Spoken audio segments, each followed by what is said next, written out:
Bon alors on dit quoi my loves? J'espère que vous allez bien. Et non, vous ne rêvez pas.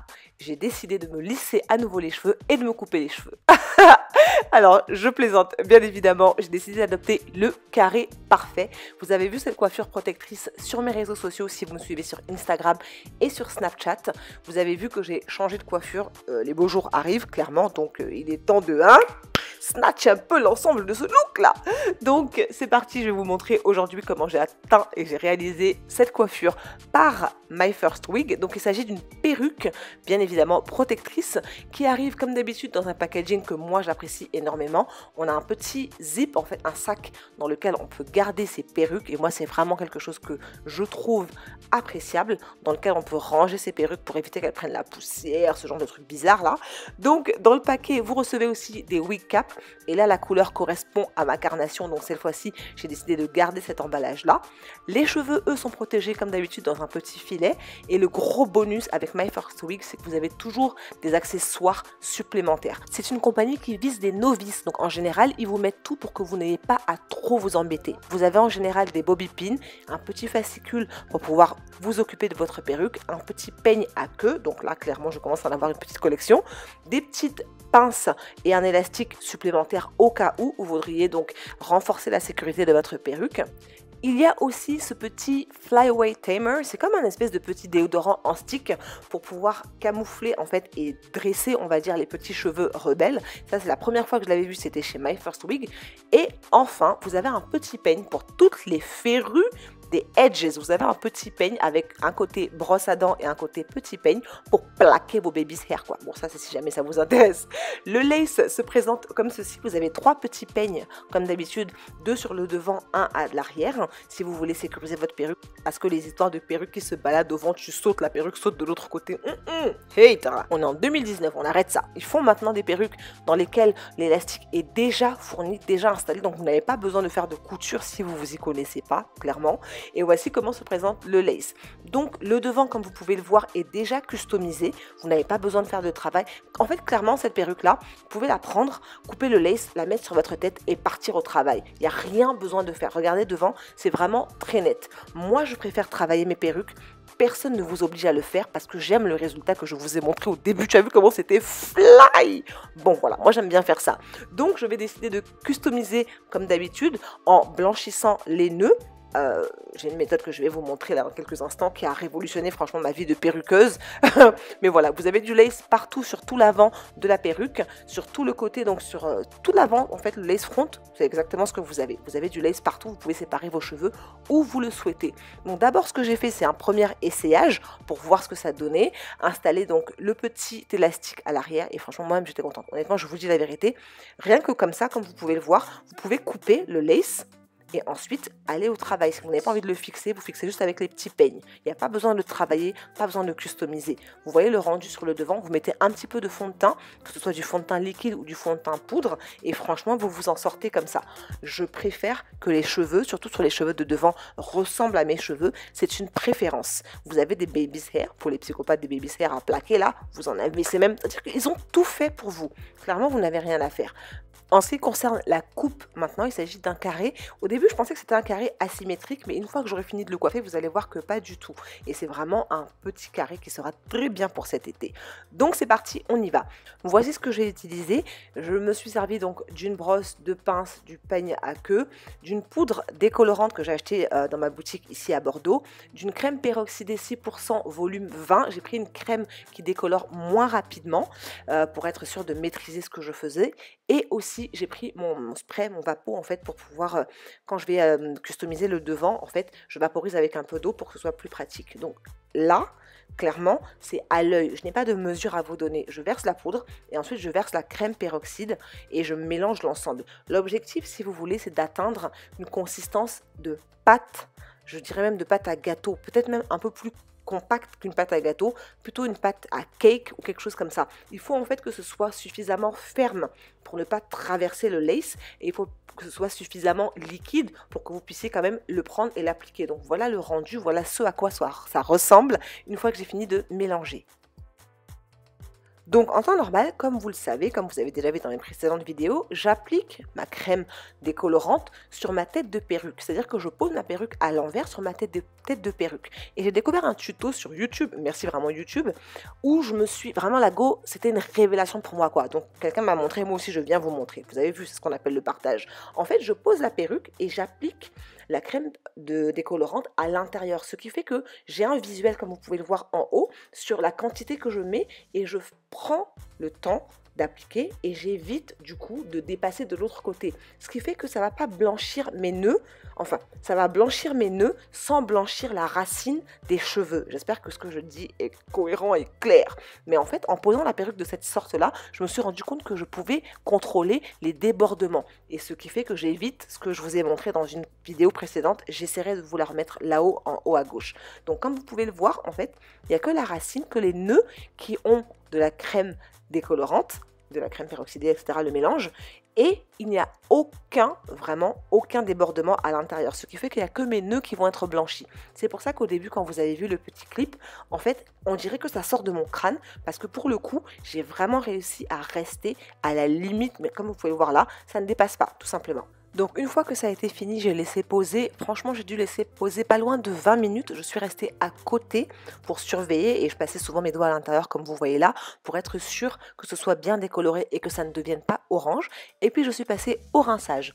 Donc pour le rinçage, j'ai utilisé le shampoing Shimmer Light, c'est un shampoing violet que j'ai acheté sur Amazon.fr.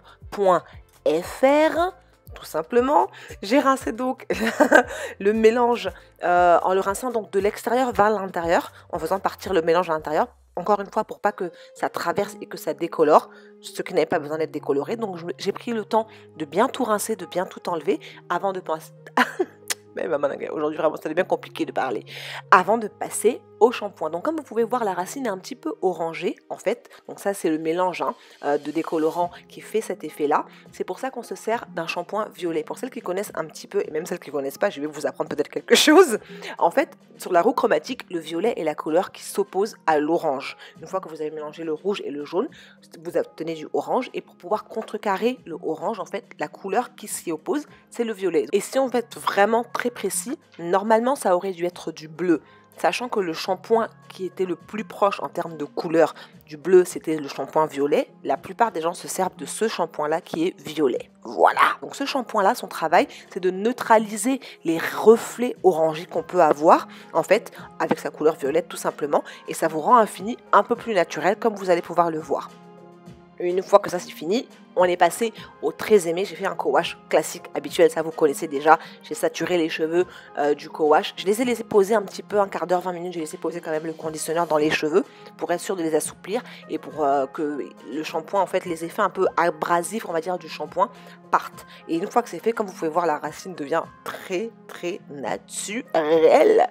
Donc j'ai passé à tout ce qui est plucking, c'est-à-dire enlever les petits cheveux de devant pour que ça ressemble un peu plus à l'implantation de mes cheveux. Vous savez comment mes cheveux sont. En fait, je n'arrive pas à concevoir de porter une perruque et que le devant ne ressemble pas à mes cheveux. Plus je grandis, plus j'évolue, plus je mûris et plus pour moi c'est logique en fait de faire que ça ressemble un peu à mes cheveux. On sait que c'est pas mes cheveux, nous sommes tous au courant, mais moi j'ai besoin que ça ressemble un peu plus quand même à mes cheveux. Et comme vous pouvez le voir, voilà, là ça commence à ressembler au petit trou que j'ai sur le devant.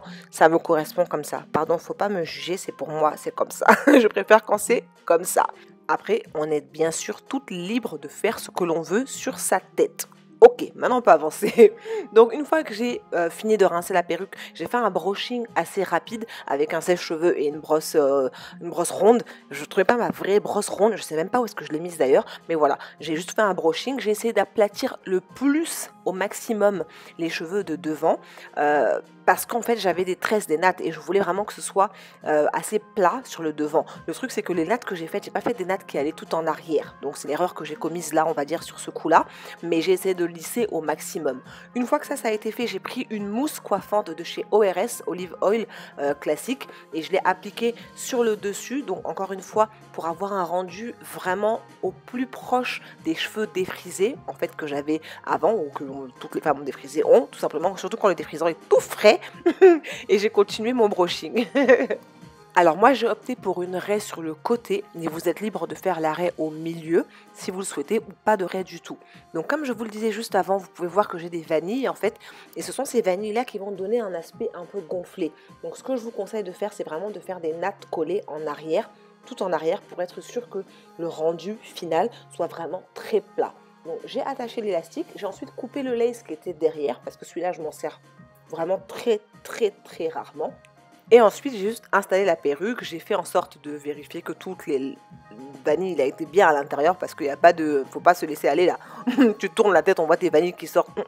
Et comme vous pouvez le voir maintenant sur le devant, on dirait vraiment que ce sont mes cheveux défrisés. Bon, en tout cas, ça ressemble un peu à mes cheveux défrisés. C'est peut-être pas parfait, mais en tout cas, ça se rapproche du carré parfait. Donc, vous n'êtes pas obligé de coller, comme je vous l'ai dit au tout début de la vidéo. Moi, je préfère parce que je garde mes perruques 3-4 jours, ensuite j'enlève, je laisse mes cheveux reposer. Mais vous n'êtes pas obligé. Le got to be, ce n'est pas de la colle. Si vous regardez bien les vidéos et les publicités, il ne s'agit pas de colle, il s'agit de gel. L'alliance du got to be, on va dire le produit liquide et le spray, forme une espèce de colle, mais il ne s'agit pas de colle à proprement parler. C'est pour créer des coiffures qui vont tenir.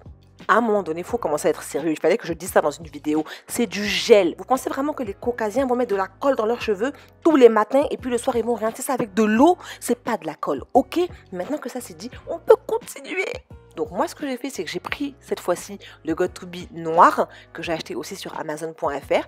J'ai rajouté un tout petit peu du spray et là c'est en train de déborder, donc j'ai essayé de retirer ça un peu, de mettre ça un peu vers derrière. Et ensuite j'ai posé le lace. Comme vous pouvez le voir cette fois-ci, je n'ai pas coupé le lace avant. Je voulais tester cette méthode là.